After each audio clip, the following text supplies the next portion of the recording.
Você que esteve aqui na Santa Ceia, nós falamos sobre o que, gente? O arrebatamento da igreja está próximo. Só recapitulando a você, porque hoje nós vamos continuar e nós vamos falar sobre a grande tribulação hoje. E aí depois nós vamos orar e ministrar sobre a sua vida, mas só para recapitular um pouco aqui, você que está com a sua Bíblia aberta, o arrebatamento é um termo usado na Bíblia, na primeira epístola do apóstolo São Paulo aos Tessalonicenses, no capítulo 4, do versículo 13 ao versículo 18. Essa palavra significa arpásio, arpax, que significa ser tirado subitamente. Hoje, eu vi um teólogo, porque teólogo sem o Espírito Santo é um demônio. Teólogo sem Espírito Santo é um satanás. Porque pregação, irmão, é teologia pegando fogo. Teologia só é uma bênção quando ela tem o Espírito Santo. Senão ela é só letra, e a letra por si só mata. E aí eu vi um teólogo desse, cheio do diabo, dizendo que não existe volta de Jesus eminente. Que não existe volta de Jesus subitamente. Do tipo assim, fique preparado que Jesus pode voltar a qualquer hora. Ele falou assim, sem chance isso.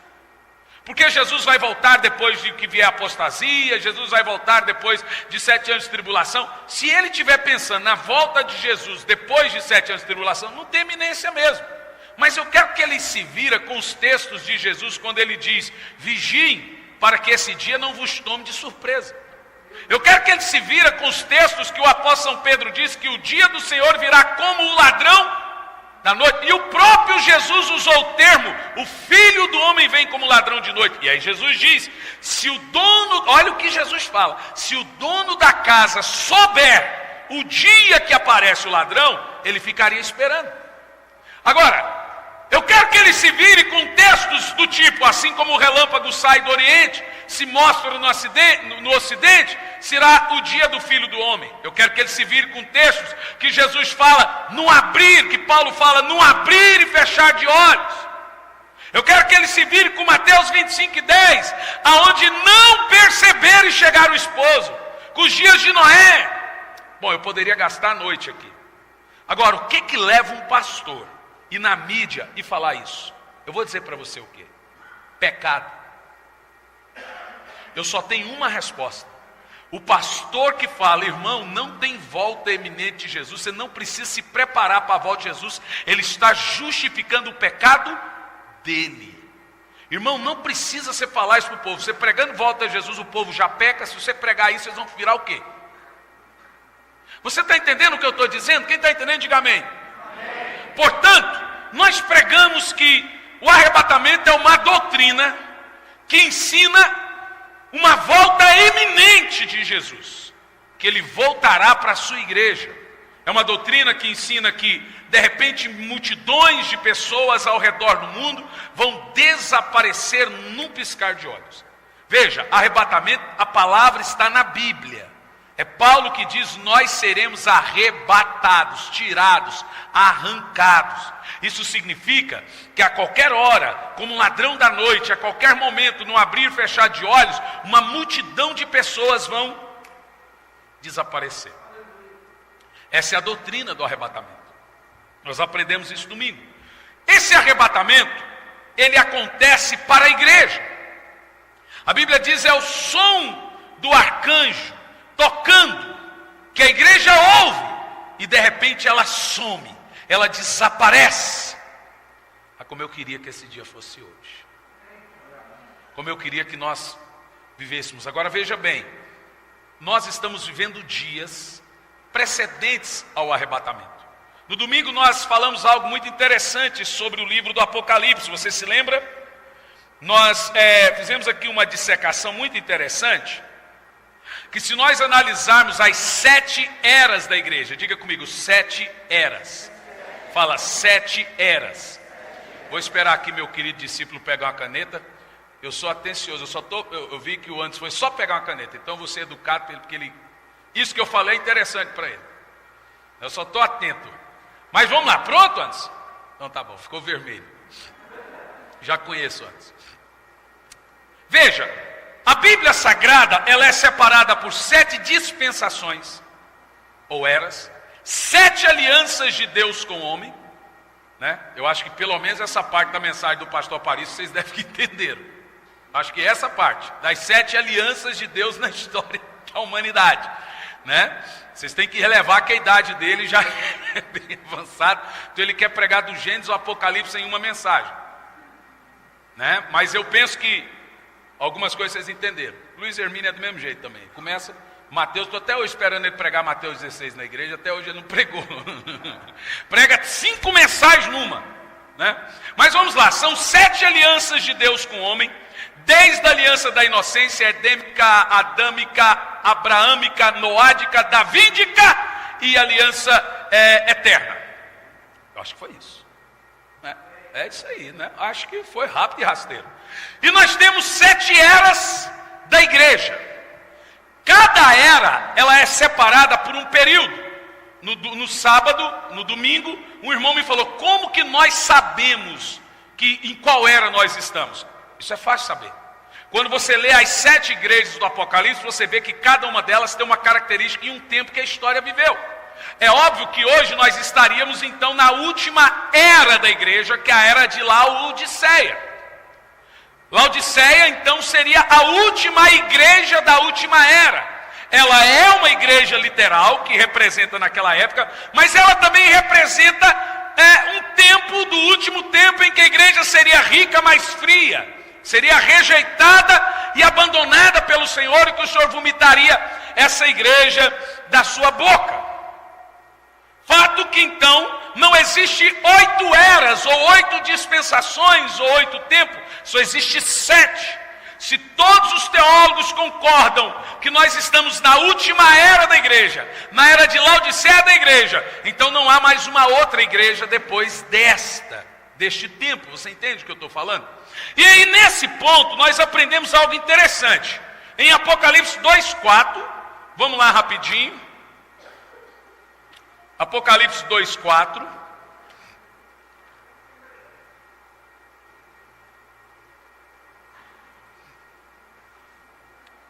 Para a primeira era da igreja, a era de Éfeso, diz assim, ó: entretanto tenho porém contra ti que abandonaste o teu primeiro amor. Recorda-te, pois, de onde caístes, arrependa-te e volta à prática das boas obras.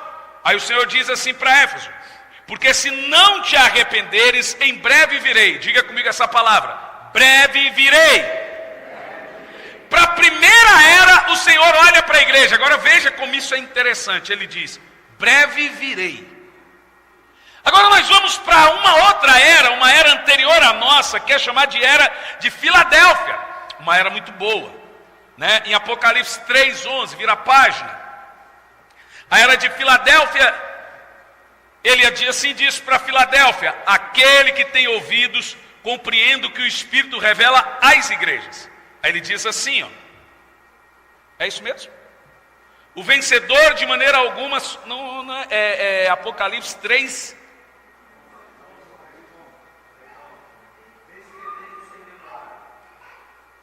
Não, mas eu estou lendo 3:11 de Apocalipse. É 2, eu estou lendo 2. É 3:11. Vamos lá. Para a era de Filadélfia, em Apocalipse 3:11, o Senhor diz o seguinte: a penúltima era da igreja: eis que venho sem demora. Agora veja bem, para a igreja de Éfeso, ele diz o quê? Breve virei. Para a igreja de Filadélfia, ele diz o quê? Venho sem demora. Em algumas Bíblias está cedo venho. Qual Bíblia está cedo venho? Nenhuma? Então nenhuma Bíblia está cedo venho. Mas tudo bem, que seja, breve virei. Breve virei, breve virá. Agora veja para a última era o que o Senhor diz. No caso é o nosso tempo, é a nossa dispensação, é essa era agora, a era de Laodiceia. Em Apocalipse 3:20, vou recapitular. Para a primeira era ele diz o quê? Breve virei. Para a penúltima era ele diz o quê? eis que venho sem demora. E para a última era, olha o que ele diz no verso 20: eis que estou à porta e bato. Olhe bem, viu, Joraci? Você que estava dodói no domingo, era você ou o Luiz estava dodói? Era ele. O Luiz estava dodói. Mas manjão desse tamanho, dodói aí. Veja bem, para a primeira era, o Senhor tem o cuidado de dizer: ainda não estou vindo, breve virei. Para a penúltima era, o Senhor ainda tem o cuidado de dizer: ainda não estou vindo, venho sem demora. Mas para a última era ele diz: eu já estou vindo, estou às portas. Leia aí na sua Bíblia: eis que estou às portas e bato. Deixando claro para você, irmão, que eu não preciso ser um doido, maluco, para sair por aí fazendo continhas dispensacionalistas, como os preconceituosos da doutrina dispensacional gostam de dizer da gente. É simples de entender. O Senhor está falando para a era de Laodiceia, a era da mornidão, a era de crentes que não tem vontade de ir para a igreja, de crentes que passam uma cara sem ir na igreja, porque o fato de você não congregar, irmão, já é sintomas de laodiceano.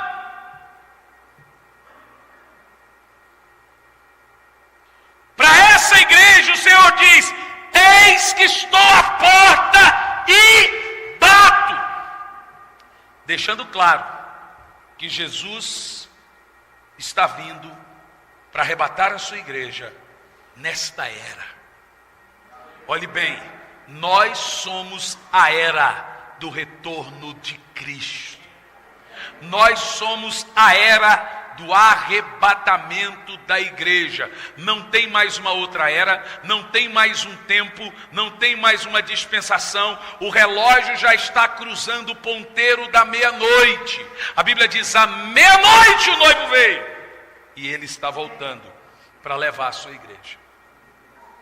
Dito isso, recapitulado isso, falamos isso.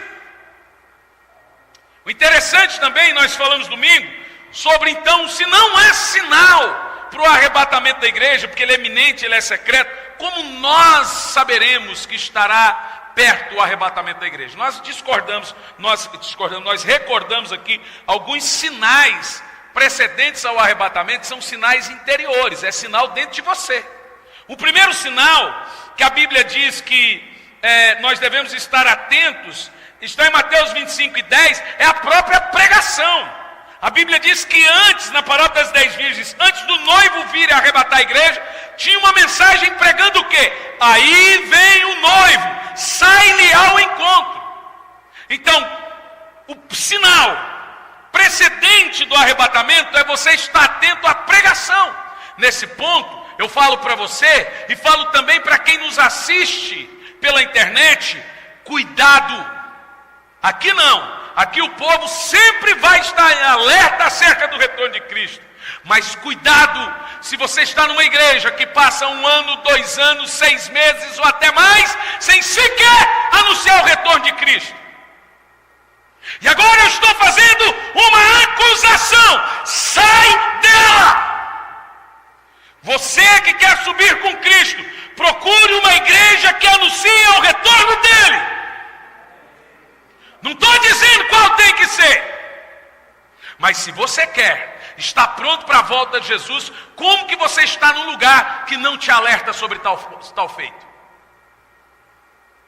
Chega lá e fala para o seu pastor: eu gostaria de lhe fazer uma pergunta. Por que o senhor não prega volta de Jesus? Alguns vão dizer: veja, é coisa do final dos tempos, então Deus já sabe de tudo. Mas peraí, a Bíblia manda pregar. Ou então outros vão dizer: eu não entendo. Então vai estudar, vai aprender, vai ler na Bíblia. Agora, pense comigo. Você conhece igrejas que passam... Honestamente, vou perguntar aqui para esse público aqui. Você já esteve em uma igreja durante anos que nunca foi pregada a volta de Jesus? Seja honesto, levanta a mão. Tem alguém aqui? Levanta a mão bem alto. Bem alto, vá. Jesus. Ou então você já esteve em igreja que passava ano e pregava uma ou duas vezes sobre a volta de Jesus só para dar justificativa? Levanta a mão. Então junta você com os outros. Agora, por que, irmão? Ou seja, prega ali rapidinho ali para falar que pregou, porque prega de tudo. Não dá ênfase no tema. Então, irmão, domingo passado veio um irmão aqui nos visitar. Ele disse assim: pastor, eu vim aqui. Ele já congregou com a gente, mas ele não está mais com a gente. Quer dizer, ele está vivo, não está? Falou: pastor, eu vim aqui porque eu estava com saudade de uma boa palavra. Falei: ah, né? Você come aqui e paga a conta em outro lugar, né? Mas amém. Então, ele queria ouvir uma boa mensagem, principalmente sobre a volta de Jesus. Agora, os irmãos não ficam conjecturando quem quer não, porque tinha vários irmãos de outras igrejas visitando aqui a igreja, então nem que me mate. E se você pôr um nome aí, eu falo: mentira! Mas vamos lá. A palavra segunda, sonhos constantes. Diga: ter sonhos. Quem aqui sonha de vez em quando com a volta de Jesus? Uau, é gostoso, né? Quem quer sonhar? Senhor, dá sonhos para os seus filhos sobre a sua volta. Que eles amanheçam em lágrimas de tanta emoção ao ouvir o som da trombeta nos sonhos. Você vai ter. Porque não tem sonho melhor. Precedentes ao arrebatamento da igreja, a igreja vai, os irmãos, crianças principalmente, vão começar a ter sonhos, né? E sensação de expectativa. Quem aqui vive uma sensação que tem algo prestes a acontecer? Alguma coisa vai acontecer. Quem tem essa sensação? Eu tenho. E essa sensação é o próprio Espírito Santo que diz. Dito isso, irmãos, se o arrebatamento da igreja acontecer hoje, o que acontece com o mundo depois? Quem está com o mundo? Quem está comigo? E com o mundo? Quem vai ficar feliz quando Jesus voltar? Eu não vou ficar feliz, eu vou subir feliz. Se você vai ficar feliz, é com você. Você fica esperto, irmão. Você está dormindo, rapaz. Vai ficar feliz. Em Mateus 24:15, abra aí a sua Bíblia.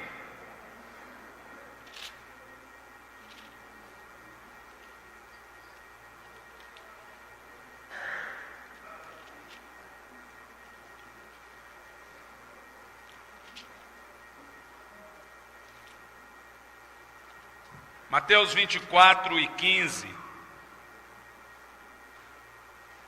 O Senhor Jesus diz assim: e assim, quando vires a profanação horrível da qual falou o profeta Daniel no lugar santo, ao ler a profecia, entenderá isso. Os que estiverem na Judéia, fuja para os montes. Quem estiver sobre o telhado de sua casa, não desça para retirar dela coisa alguma. E aquele que estiver no campo, não volte para pegar sua túnica. Serão dias terríveis para as mulheres grávidas e para as que estiverem amamentando. E orai para que a vossa fuga não ocorra durante o inverno, nem no sábado, porque haverá nessa época grande tribulação, como jamais aconteceu desde o início do mundo até agora, nem nunca haverá. E se aqueles dias não tivesse sido abreviado, nenhuma carne se salvaria, mas por causa dos eleitos. Ó, beijinho no ombro. Por causa dos eleitos, este tempo, o tempo que nós estamos vivendo, está sendo encurtado. É por sua causa que o ano está terminando mais rápido, viu, irmão? É por sua causa que o dia termina rápido. Agora veja bem, irmãos. Quando nós falamos de grande tribulação, que é o período que ocorre depois do arrebatamento súbito da igreja. Se a igreja for arrebatada hoje, em seguida começa um período de 7 anos que Jesus chama de grande tribulação. Não é tribulação. Tribulação ocorre lá no próprio Malawi, onde eu estou indo, na China, na perseguição aos cristãos, na Coreia, lá na Arábia com o Estado Islâmico, é uma tribulação. Mas Jesus disse que a tribulação que virá sobre o mundo, ela nunca houve e nem nunca haverá. É algo indescritível. É 7 anos de situação incalculável e indescritível. Quem está entendendo o que eu estou pregando? Preste muita atenção no que você vai ouvir. De fato, essa tribulação é para o mundo? De fato, ela é para o mundo. Mas por que devemos pregar? Como alerta, para você saber o que aguarda o mundo e quem não subir no arrebatamento da igreja, quem não subir no rapto. O que nós precisamos saber sobre a tribulação? Jesus começa falando ela em Mateus capítulo 24, no verso 15. Mas quando ele menciona que ai das grávidas, a das que estiverem amamentando, quem estiver em Jerusalém, na Judéia, não corra para Jerusalém pegar alguma coisa, ele não está falando de dias atuais. Quando Jesus fala não ficará pedra sobre pedra, a história que Jesus está falando aqui, isso aconteceu 40 anos depois da morte de Cristo, no ano 70, quando um imperador romano invadiu Jerusalém, e ali ele estuprou mulheres, ele saqueou o templo, ele destruiu o templo, deixando só uma parede, porque ele queria o ouro dos judeus. Ele fechou a porta do templo. Naquele dia Jesus fala, não desça para Israel.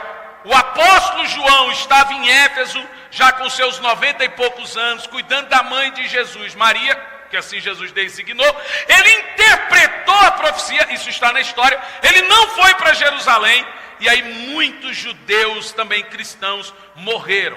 A história conta que os cavalos romanos escorregavam no sangue dos judeus. Foi um banho de sangue. A profecia começa. Por que Jesus fala? Ai das grávidas e das que amamentam. Porque esse imperador, esse general Tito, que depois se tornou imperador, ele pegava a faca e tirava as crianças na faca, assim, ó, do ventre da mãe, e jogava a criança no fogo. Uma maldade indescritível. Isso aconteceu, e agora Jesus começa a caminhar, Jesus começa a andar pela Bíblia, e dizendo o que viria acontecendo também ao decorrer do tempo. Então tenha um pouco de paciência, porque essa palavra é muito importante para a igreja do Senhor Jesus. A grande tribulação, a pior delas, é um período de 7 anos, depois do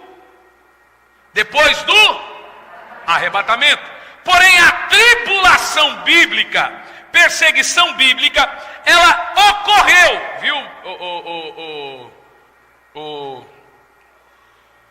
Sua esposa, Francinaldo, deu um branco agora. Bel, foi isso que você falou dos 490 anos que ficou no ar aquele dia. Hoje você vai entender. O período da tribulação, ele é um período não só de 7 anos, ele é um período de 490 anos. A tribulação é chamada na Bíblia de as 70 semanas de Daniel. Quem era Daniel? Daniel era um profeta apocalíptico, que Deus revelou para Daniel todos os sinais do final dos tempos. Então veja, os 490 anos registrados em Daniel, capítulo 9, versículo 24 a 27, diz assim: 70 semanas estão determinadas sobre Israel. Aqui é a tribulação, e sobre a sua santa cidade, para cessar a transgressão, dar fim aos pecados, expiar a iniquidade, trazer justiça eterna e selar a visão e a profecia, e para ungir o santo dos santos. Aí aqui o próprio, não somos nós dispensacionalistas que fazemos continhas, é a profecia que faz a continha. Você quer ver a continha da profecia? Verso 25, sabe, entende, desde a saída da ordem para restaurar e para edificar Jerusalém e até o Messias, o príncipe haverá 70 semanas. É conta ou não é? Vamos lá fazer a continha. E 62 semanas, as ruas serão reedificadas, mas em tempo angustioso. Verso 26, e depois das 62 semanas será tirado Jesus. Jesus morre na semana de número 62. Quem está comigo aí, diga amém. Mas não para si mesmo. E o povo do príncipe que há de vir. O príncipe é o anticristo. O ungido é Jesus. O príncipe é o anticristo. E o povo do príncipe é o império romano, dizendo que o anticristo tem que ser europeu misturado com judeu. Ou com árabe. Tem que ser filho de Abraão com europeu. O povo do príncipe que há de vir destruirá a cidade. Que foi o que aconteceu. Quem está entendendo, diga amém. Agora veja bem, vamos lá fazer a continha da grande tribulação.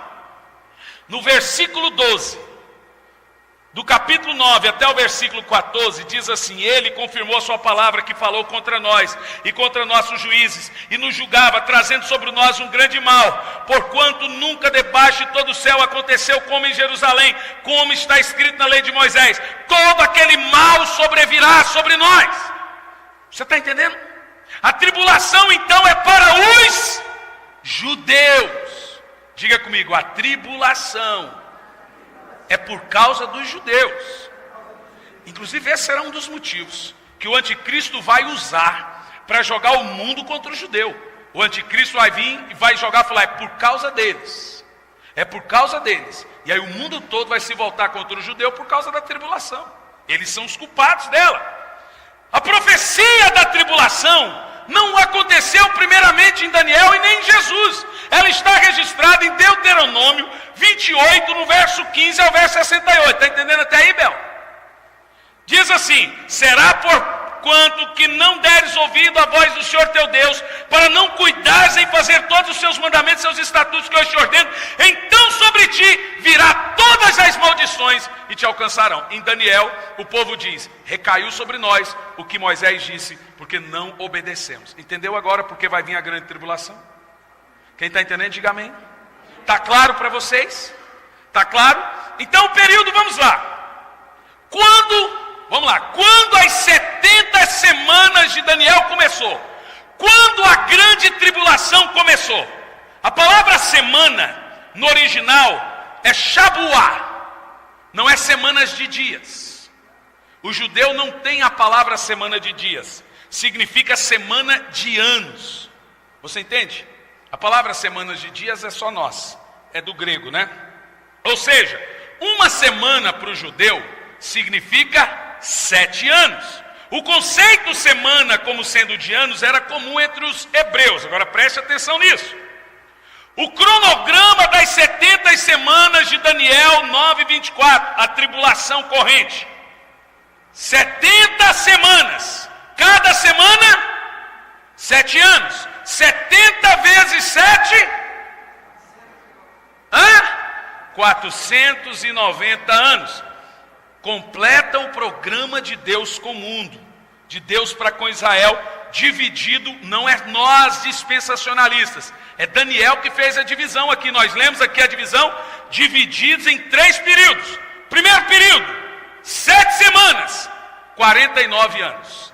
Segundo período, 62 semanas, 434 anos.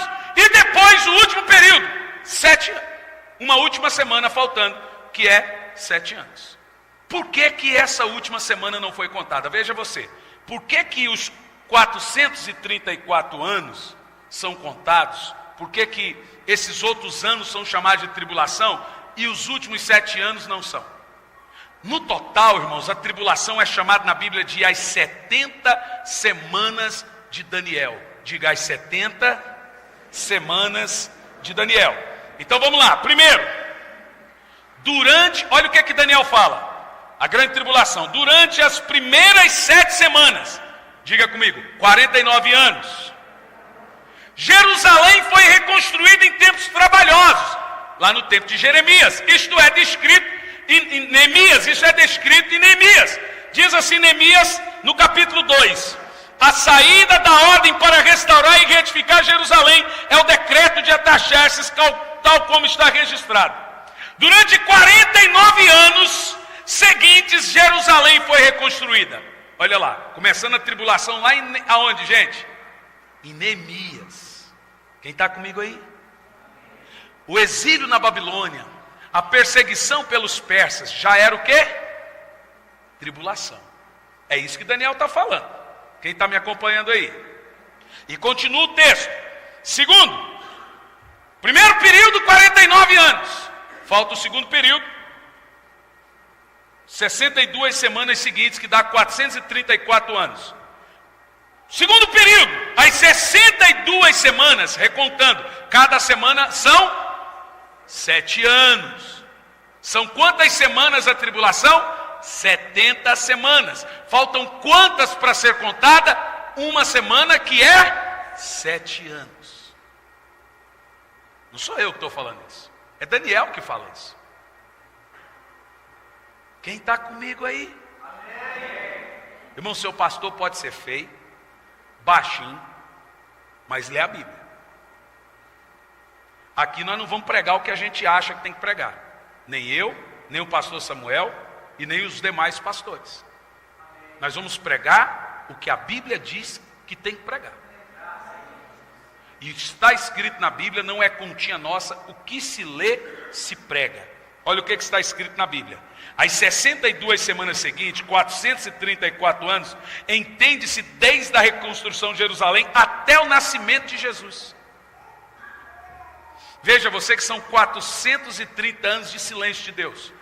Vou te fazer uma pergunta. Quem era a voz do que clamava no deserto? Quem, gente? Mais alto? Mais alto o nome dele? Claro que não! Onde você leu que João Batista era a voz do que clamava no deserto? João Batista era a voz do que clamava, não a voz que clamava. A voz era Deus. Eu vejo muito pastor, todo mundo fala isso, que João Batista era a voz do que clamava. A voz é Deus, irmão. A Bíblia não diz voz que clama, a voz do que clama. Quem clamava no deserto 430 anos era Deus. E ele usou quem? João Batista. Você entendeu? Então alguém pode dizer, eu sou a voz? Claro que não. A voz é Deus, irmão. É voz do que clama no deserto. Não é voz que clama no deserto. Está comigo? Quem está comigo, diga amém. Quem é a voz? É Deus. E quem clamava por Deus? João. Então nunca mais diga que João Batista era a voz. A voz é Deus. E tem gente aí pondo pau na boca, assim, falando, eu sou a voz. Ui. Fala assim comigo, ui. Eu não sou. A voz é Deus. Amém? Deus é a voz que clama. Prosseguindo. É só exegesezinha para dissecar um pouco a Bíblia. Mas prosseguindo a Bíblia Sagrada. 62 semanas foram contadas até o nascimento de Jesus. Até a morte de Jesus, 69 semanas. Restando uma última semana. São 70. Cada semana, 7 anos. A última semana de Daniel é chamada de 7 anos de tribulação. Por que que essa semana não pode ser contada? Eu vou te dizer por quê.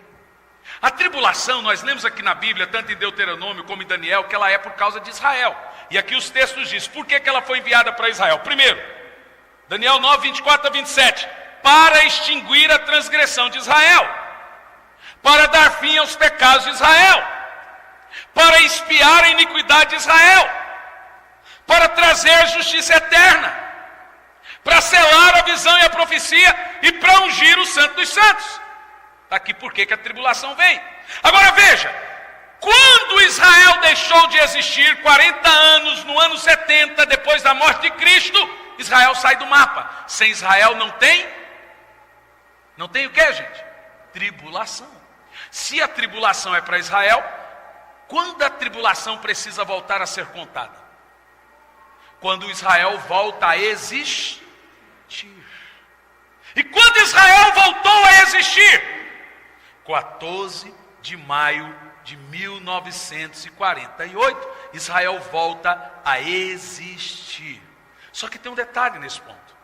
Passa a ter um novo ingrediente na história mundial. Esse ingrediente é você, a igreja. Com a igreja aqui, a Bíblia diz que nós não somos filhos da ira. Isso tem que ficar na sua cabeça. A ira de Deus não é para você. A disciplina sim, ira não. Deus não traz ira sobre filho. Deus traz disciplina sobre filho. Deus traz ira sobre o mundo. A Bíblia diz que nós não somos filhos da ira. Eu quero que você diga isso bem alto, para não sair do seu coração. Diz, eu não sou filho da ira.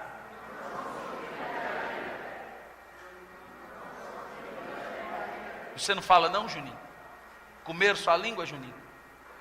Agora veja bem. A tribulação é a ira de Deus caindo sobre o mundo. E você não é filho dessa ira.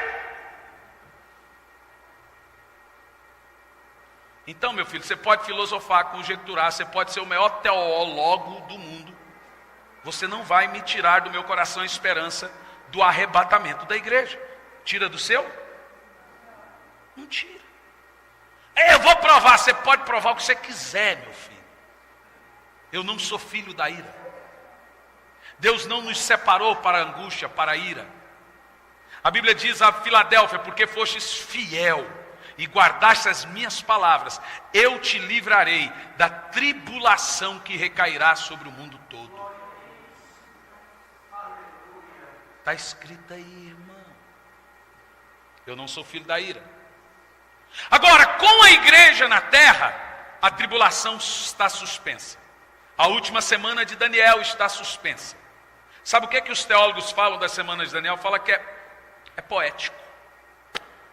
É porque se o camarada estudar as 70 semanas de Daniel, não tem outro caminho para ele, hein, pastor Samuel? Ele vai ter que ir para o arrebatamento da igreja. Não tem outro. Não tem o que fazer. Se você estudar as 70 semanas de Daniel, a era última da igreja, você vai ter que crer no arrebatamento. Aí eles pegam o livro de Daniel e falam que ele é poético. Estou vendo o poético aqui, viu? Estou vendo o poético. O que Daniel nos ensina, e Jesus ratifica o que Daniel fala, em Mateus 24 e 15, quem lê o profeta Daniel, nós lemos aqui em Mateus 24 e 15, ele diz o seguinte: quem lê o profeta Daniel deve entender isso. Está escrito aí ou não está?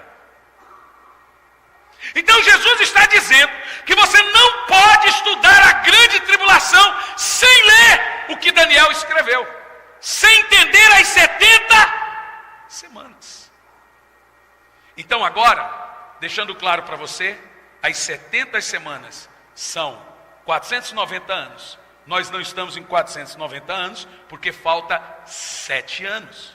Nós estamos na semana de número 69, ela não voltou a ser contada. Para ela voltar a ser contada, a igreja tem que sair de cena. Aí ela volta a contar. Israel volta a estar debaixo da ira de Deus. Ela parou de ser contada porque Israel saiu do mapa. Israel sumiu do mapa. Sem Israel não tem tribulação. Ela tem que voltar. Israel já existe, mas agora tem igreja. A igreja tem que sair do mapa para a tribulação voltar a ser contada. Quem entendeu aí? Está claro para vocês? Portanto, a volta de Jesus é um evento. O arrebatamento é para a igreja, a volta é para o mundo. A volta de Jesus é depois de 7 anos de tribulação. O arrebatamento é antes de 7 anos de tribulação. Qual desses que a igreja está? No arrebatamento. Qual desse que você vai estar? Qual desse que você vai estar? Quem vai subir feliz com Jesus no arrebatamento? Agora vocês entenderam a questão. Eu vou subir feliz, não ficar, mas vou subir. Amém? Por quê, pastor? Me dá a prova bíblica que a tribulação é só para judeu. Como a gente põe a coisa na internet é cheio de gente que come pela mão dos outros. É tudo papagaio. Ninguém estuda. Ouve e fala. Daniel 9:24 sobre a tribulação. 70 semanas estão determinadas sobre Israel. Uau! Está na Bíblia com todas as palavras.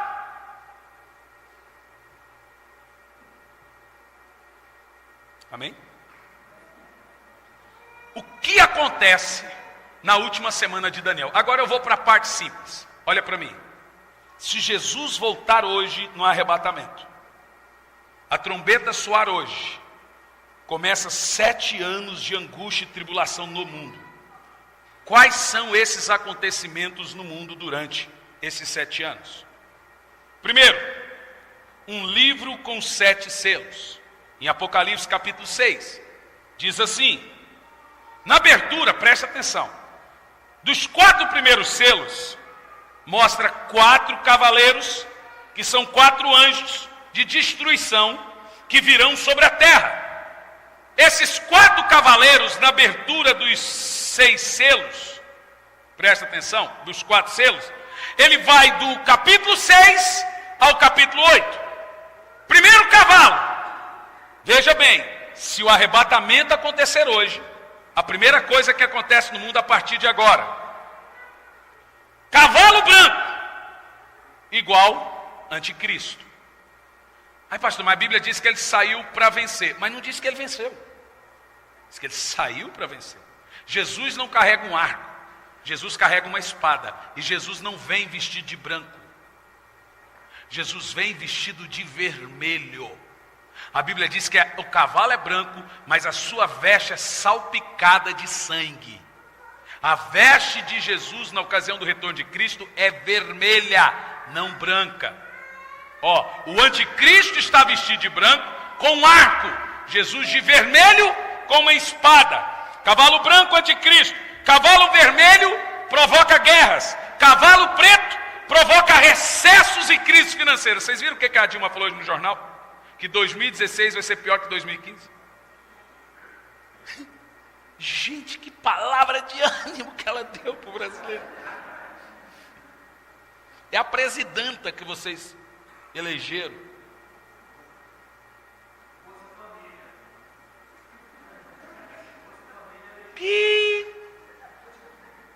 De fato, você tem razão. E agora não tem dinheiro para pagar a Bolsa Família. E aí? Agora veja você. É o cavalo vermelho que provoca guerras. É o cavalo preto que provoca crises financeiras no mundo. Veja você que os cavaleiros já estão correndo. Olha o que eu estou dizendo. Os cavaleiros já estão correndo. Primeiro que a Bíblia diz que o espírito do cavalo branco já opera.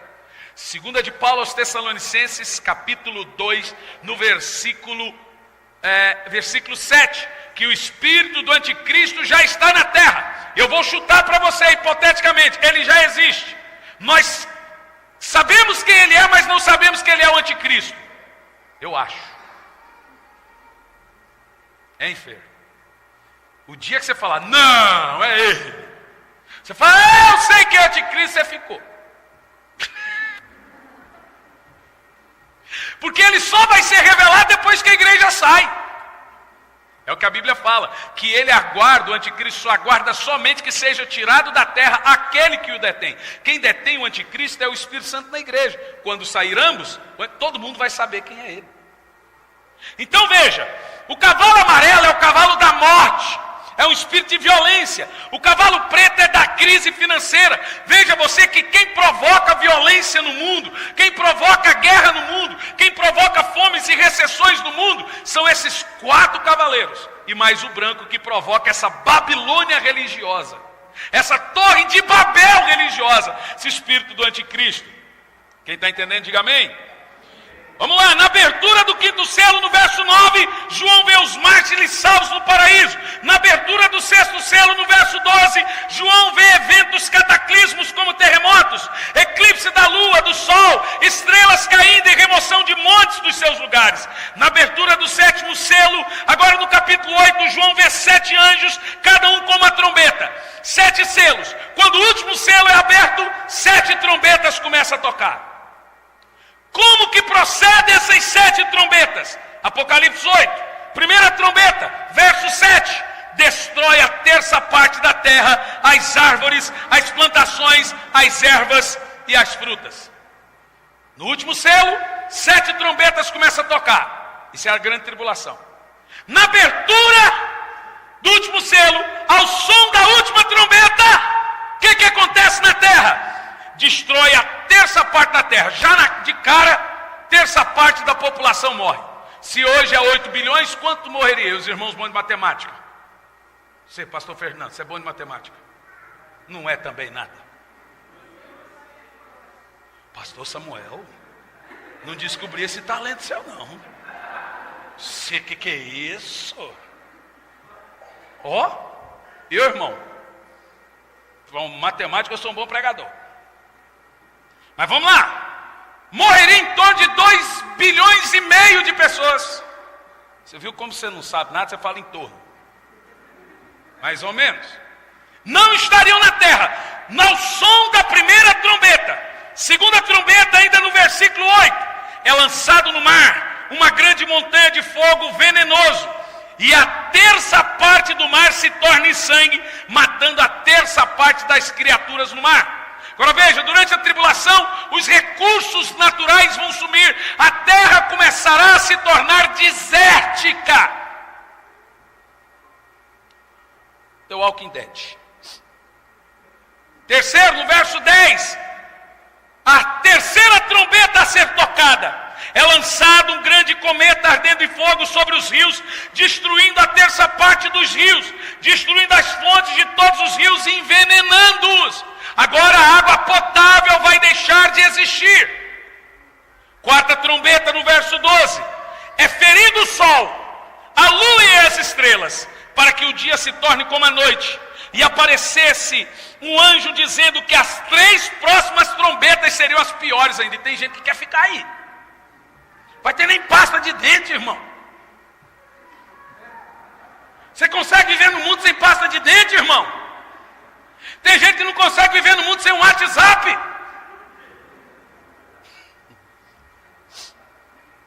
Quinta trombeta, do capítulo 9, do verso 1 ao 11. Agora isso aqui, preste atenção. A quinta trombeta é tocada.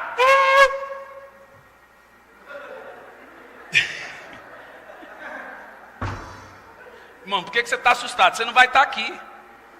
Diga amém. Diga, eu não vou estar aqui. Diga, eu não vou estar aqui. Eu vou ser arrebatado. Quem quer ser arrebatado aí? Então, irmão, muda de vida ou muda de Deus, viu?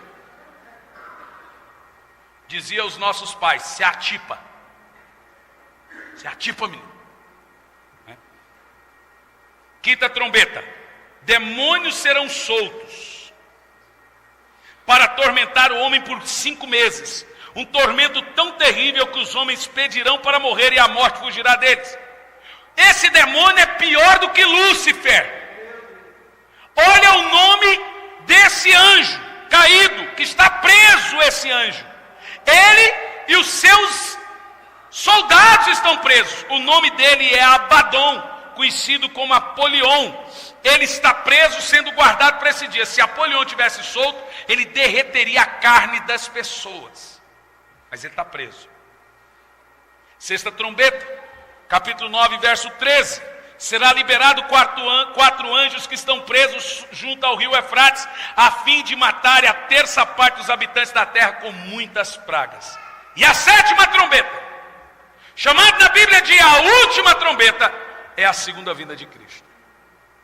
E aí agora, você volta com Ele. Abra sua Bíblia em Apocalipse 19.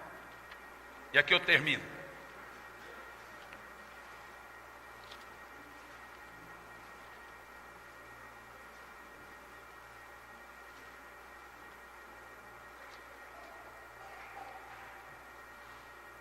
Não precisa ficar com medo não, que você vai subir com Jesus, viu?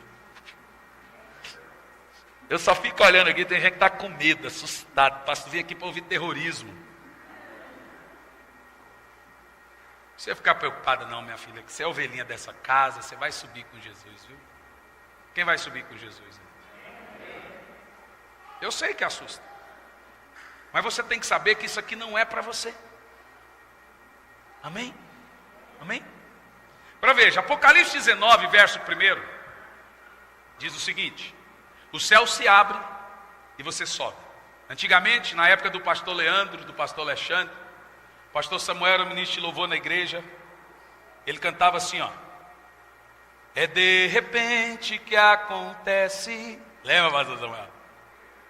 É de repente que acontece, o céu se abre, o Espírito desce. É de repente que acontece, Jesus aparece. É da igreja do João.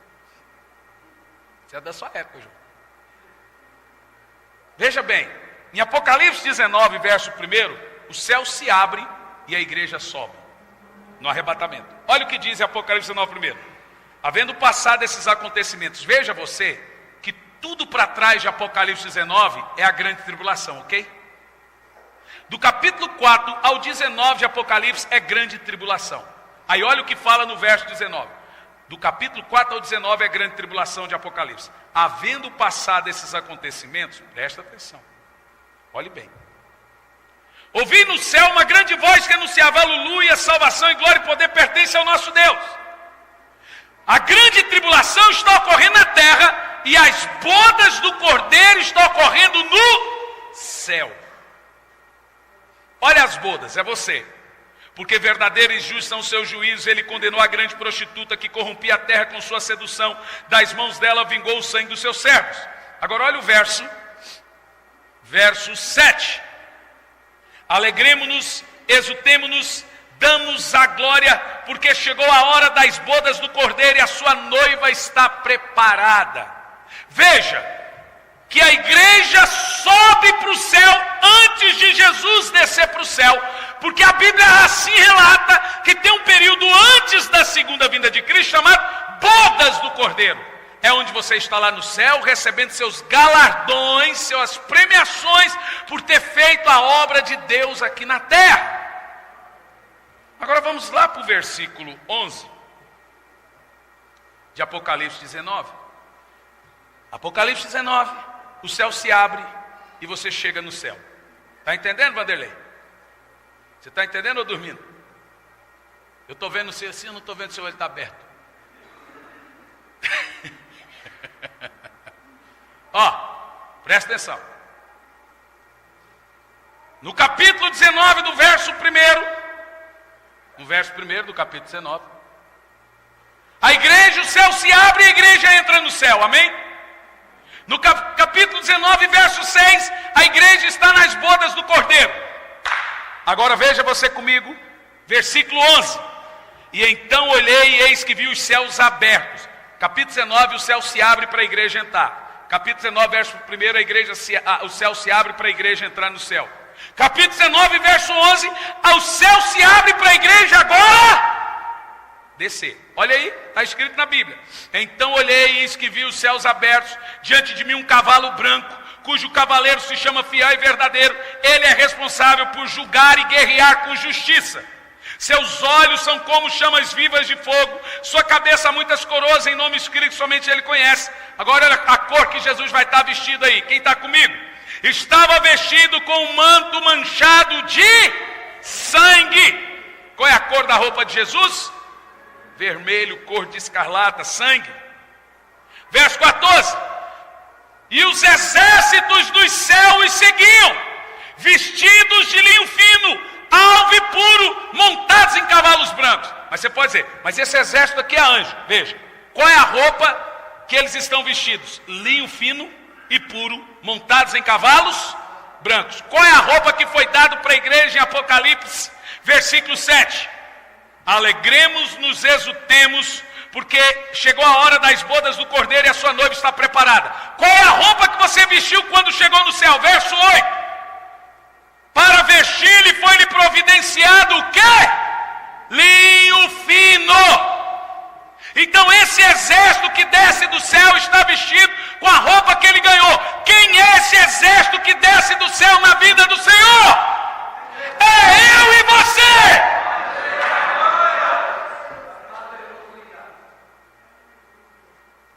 Sabe o que significa? Que a igreja hoje é noiva, se torna esposa, é treinada para ser um exército e desce para guerrear com Jesus. Olha o que diz a Bíblia. E os exércitos do céu o seguiam, vestidos de linho fino, alvo e puro, montados em cavalos brancos. Uma espada afiada saía da sua boca para ferir com ela as nações.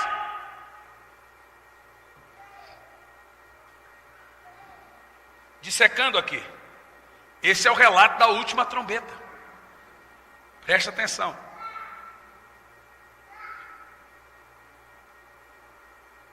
Quando viu Daniel, seu profeta? Quando a trombeta do arrebatamento tocar, eu estou tentando ser simples, que Apocalipse é difícil, gente. E veja, você que eu estou tentando ser simples o máximo possível. Quando a trombeta do arrebatamento tocar, você sobe. E o que você fica fazendo lá por 7 anos? Vamos ver se você entendeu? Bodas do Cordeiro, galardões, festa. E enquanto isso, o pau quebra aqui na terra. Depois de 7 anos, a última trombeta toca. Esses 7 anos na terra, 7 selos, 7 trombetas. Quando a última trombeta tocar, você vem com Jesus para a guerra, chamada Guerra do Armagedon. Agora veja bem o que você está aprendendo aqui. A grande esperança para você é subir com Jesus. Por que um pastor prega a grande tribulação? Por que ninguém prega? Porque é chato de ouvir, é muita conta e muito detalhe. E aí, não vamos pregar então? Vai deixar o povo no escuro, nas sombras? Se Jesus, uma irmã, não aqui, lá no centro chegou. Ai, pastor, é tão chato de ouvir essas mensagens. Falei, quais? Sabe o que eu estava pregando? A volta de Jesus. Falei, pastor, dá um pouquinho aí de água para descer. O que você quer dizer? Ai, prega umas bênçãos. Falei, irmã, vai arrumar outra igreja para você. Você vê que a Bíblia, isso é exatamente o que Paulo diz, está dando coceira nos ouvidos aqui, ó. Não consegue ouvir, irmãos. Eu sei, você é cansaço, mas vença aí o cansaço. Isso aqui é para você saber, é conhecimento, é pureza. Se para você é difícil, para mim então tem que sistematizar tudo isso. Agora, qual é a esperança da igreja? Durante 7 anos, Anderson, a igreja está nas bodas. Aqui na terra 7 selos. Aqui na terra 7 trombetas. 2 testemunhas aparecem em Tel Aviv, pregando para o judeu que Jesus já voltou. Uma testemunha representa a lei, outra testemunha representa a lei e os profetas, a lei e os profetas.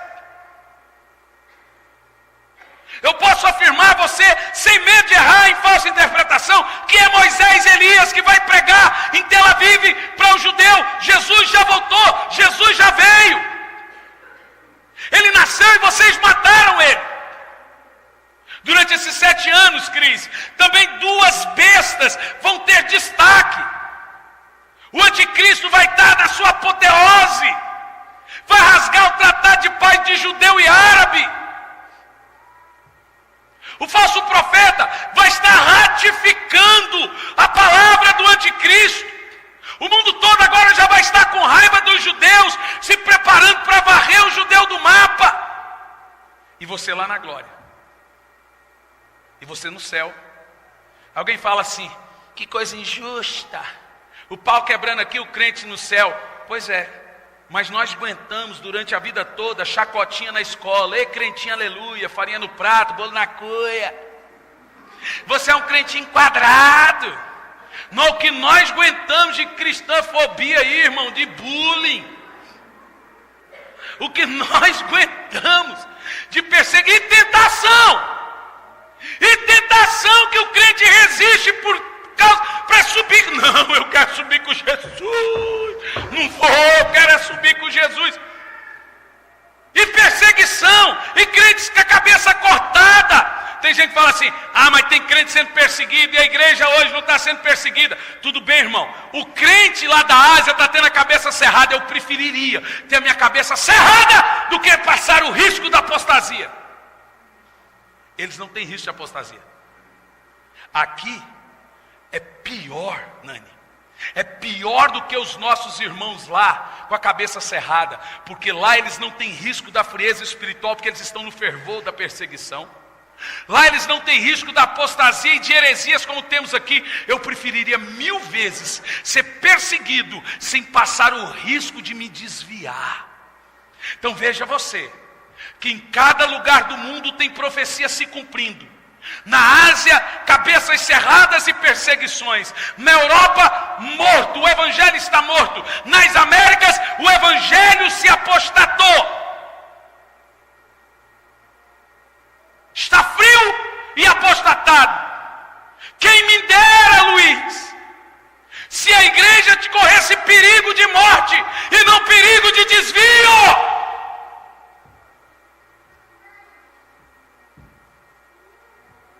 Eu preferiria uma faca no meu pescoço do que no meu interior, inconsciente, eu estar correndo o risco de me desviar do Evangelho. Porque uma faca no meu pescoço, eu estou consciente que eu subo com Cristo. Mas se eu tiver com a minha mente inconsciente que eu estou me desviando, eu não tenho consciência nenhuma.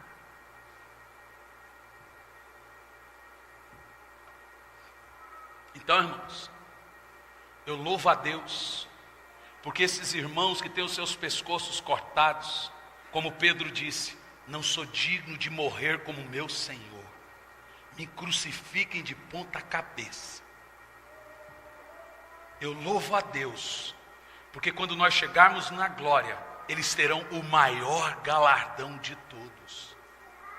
A Bíblia diz que esse tipo de gente não ama a sua vida. Tente livrá-los da morte, você vai ver o que eles falam para você. Um pregador chinês, o irmão Yun veio no Brasil, veio em Curitiba, foi em Curitiba que ele disse isso. Pregou para 10 mil pastores, um pastor da China, e disse: vocês brasileiros estão orando para a perseguição da China acabar, e nós na China estamos orando para a perseguição começar no Brasil. Porque o irmão Yun disse, é por causa da perseguição chinesa que na China nós temos 500 milhões de cristãos. Lá não tem mercado gospel, lá não tem rádio gospel, lá não tem isso, lá não tem aquilo outro. Lá eles se congregam em casa subterrânea, é no meio do mato, se veste de cocô para fugir do faro dos cachorros. E eles, o irmão Yun teve aqui e falou assim: parem de orar pela igreja chinesa, é vocês que precisam de oração.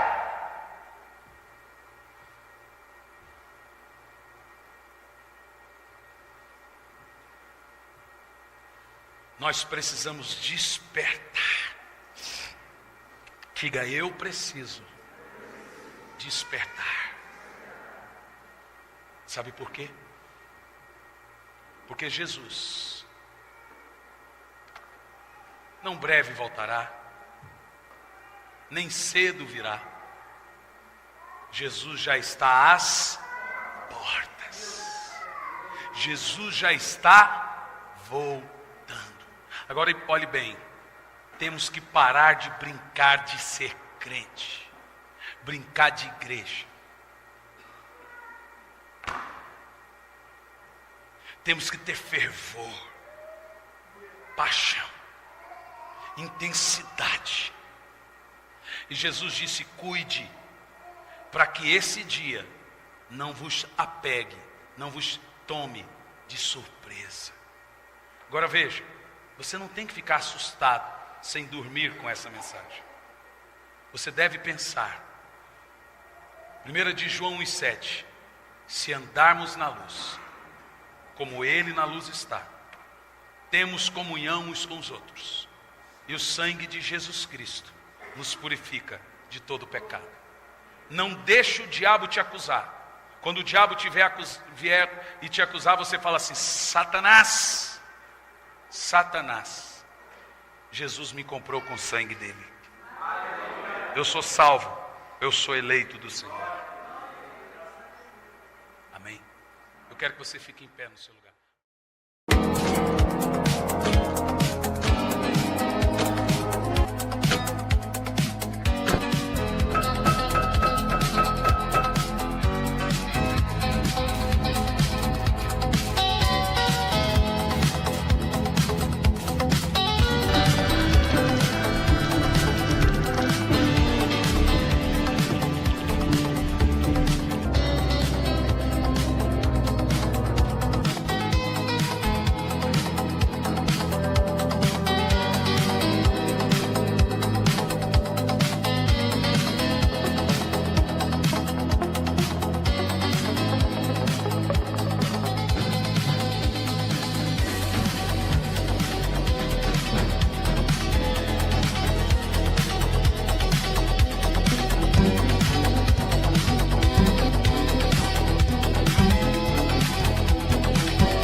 Mm-hmm.